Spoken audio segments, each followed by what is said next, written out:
Hi friends, welcome to our channel. చిన్ని serial next ఎపిసోడ్లో ఏం జరగబోతోందో ఈ వీడియోలో చూసి తెలుసుకుందాం.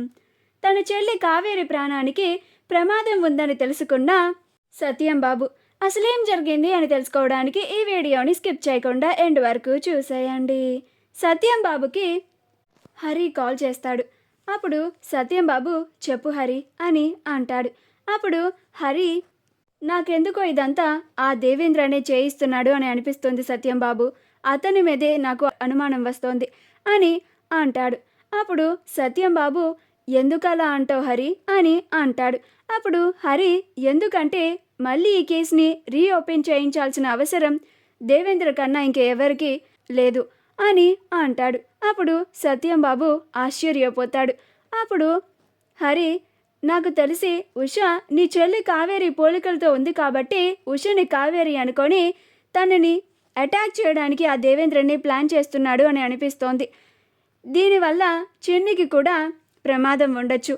అందుకని చిన్నిని ఉషని జాగ్రత్తగా ఉండమని చెప్దామని నీకు కాల్ చేశాను సత్యం బాబు అని అంటాడు. అప్పుడు సత్యం బాబు మరి ఈ సమస్య నుంచి ఎలా బయటపడాలి హరి అని అంటాడు. అప్పుడు హరి ఇప్పుడు ఉష కావేరి కాదు అని పోలీసులు తేల్చేశారు కాబట్టి ఆ దేవేంద్ర కళల్లో ఉషని చిన్నిని పడనివ్వకుండా జాగ్రత్తగా చూసుకో. ఆ దేవేంద్ర కళల్లో పడితే మాత్రం ఖచ్చితంగా ఉషని చిన్నిని వదిలిపెట్టాడు అని అంటాడు. అప్పుడు సత్యం బాబు చాలా ఆశ్చర్యపోయి బాధపడుతూ ఉంటాడు. అమ్మో, ఇప్పుడు నేను కనుక కావేరిని ఉష అనే ముసుగుని తొలగించి కావేరిలాగా బతకమని తనని బలవంత పెడితే అది నా చెల్లి కావేరి ప్రాణాలకే ప్రమాదం. దానికి తోడు నా మేనకొడలు చిన్ని ప్రాణాలకి కూడా ప్రమాదం. అందుకని కావేరి అనుకున్నట్లుగా తను నిర్దోషి అని నిరూపించుకునేంత వరకు నేను కూడా నాకు అసలు నిజం తెలిసింది అని ఎవ్వరికీ చెప్పకూడదు. ఎప్పటికప్పుడు కావేరి ప్రాణాలని చిన్ని ప్రాణాలని కాపాడుతూ ఉండాలి. వాళ్ళిద్దరూ జాగ్రత్తగా ఉంటున్నారో లేదో చూసుకుంటూ ఉండాలి. వాళ్ళని ఒక కంట కనిపెట్టుకుంటూ జాగ్రత్తగా చూసుకోవాలి అని అనుకుంటూ ఉంటాడు. క్షమించమ్మా కావేరి, నువ్వు ఎలా అయితే కళ్ళ ముందు నేను కనిపించినా కానీ నన్ను అన్నయ్య అని పిలవలేకపోతున్నావని ఎలా బాధపడుతున్నావో ఇప్పుడు నేను కూడా అలాంటి పరిస్థితుల్లోనే ఉన్నానమ్మా. నా కళ్ళ ముందు నువ్వు నా సొంత చెల్లి కావేరి అని తెలిసినా కానీ నిన్ను ఉషాలానే చూడాల్సిన పరిస్థితి వస్తుంది.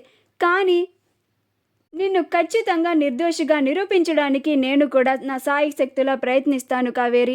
మళ్ళీ నిన్ను అతి తొందరలోనే నా చెల్లి కావేరిలాగా చూస్తాను అని దేవుణ్ణి కోరుకుంటున్నాను అని అనుకుంటూ ఉంటాడు. చిన్ని ఉష బాధపడుతుంది అని అమ్మ ఇందాక నుంచి తాతయ్య గురించే తలుచుకుంటూ చాలా ఏడుస్తుంది. ఒకసారి అమ్మ దగ్గరికి వెళ్ళి మాట్లాడి అమ్మకి ధైర్యం చెప్పాలి అని పైకి వెళ్ళాలి అని అనుకుంటూ ఉంటే మెట్ల మీద ఉన్న సత్యం బాబుని చూసి మావయ్య, ఏంటి మావయ్య ఇక్కడ కూర్చున్నావు అని అంటుంది. అప్పుడు సత్యం బాబు ఏం లేదమ్మా చిన్ని, ఊరికే అలా కూర్చున్నాను అని అంటాడు. అప్పుడు చిన్ని అమ్మో, మావయ్య ఇక్కడ ఉండగా నేను పైకి వెళ్తే ఇప్పుడేం పని ఉంది అని అడిగే ప్రమాదం ఉంది. మావయ్య, మనం లోపలికి వెళ్దాం పదా అని అంటుంది. అప్పుడు సత్యం బాబు పదమ్మ చిన్ని అని చిన్నితో కలిసి లోపలికి వెళ్తాడు. అలా అందరూ భోజనం చేయడానికి కూర్చోబోతూ ఉండగా అప్పుడు సత్యం బాబుకి కావేరి గుర్తుకు వస్తుంది. అప్పుడు సత్యం బాబు సరళ, ఉష వంటలు చేసింది కదా, ఉషని అను వాళ్ళ ఆంటీని భోజనానికి పిలువు అని అంటాడు. అప్పుడు సరళ ఇప్పుడు వాళ్ళని కూడా భోజనానికి పిలవాలా, అంత అవసరం ఏముంది అని అంటుంది. అప్పుడు సత్యం బాబు అవసరమే, ఎందుకంటే ఆ ఉష ఎవరో కాదు, నా తోడబుట్టిన నా సొంత చెల్లి కావేరి అని అనుకుంటూ ఉంటాడు. పిలవమని చెప్పానా సరళ అని అంటాడు.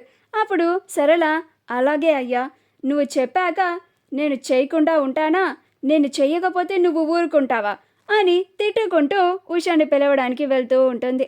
మా వీడియో కనుక మీకు నచ్చినట్లయితే లైక్ చేయండి, షేర్ చేయండి, మా ఛానల్ని సబ్స్క్రైబ్ చేసుకోండి, పక్కనే ఉన్న బెల్ ఐకాన్ని క్లిక్ చేయడం మాత్రం మర్చిపోకండి.